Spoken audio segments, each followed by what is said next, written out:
Hello, welcome to Simple Answers. In this video, I'll be showing you how to make multiple playlists on Soundcloud. The first thing you will need to do is open Soundcloud. Once in the app, you are going to tap on the three dashes in the bottom right hand corner. From here, you are going to select Playlists. And at the moment, you can see that I have 3 playlists. And to create a fourth one, I'll simply tap on the plus in line with Create Playlist. And from here, you can add the name that you would like your playlist to have. Then you'll tap on Save in the top right hand corner. Next, you're going to scroll down and tap on Go to Search. And from here, you could type in the artist name that you would like to search for.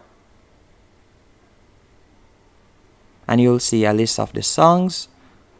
And once you have found a song that you will like, you'll simply tap on the 3 dots in line with the song name. Tap on Add to Playlist. Then select the playlist that you had just created. And that's it. Now if I were to tap on the 3 dashes in the bottom right hand corner again, then tap right here, you can see at the moment I have 4 playlists created. Hope you found this video helpful and informative. If you did, be sure to hit the like button and subscribe, and thank you for watching.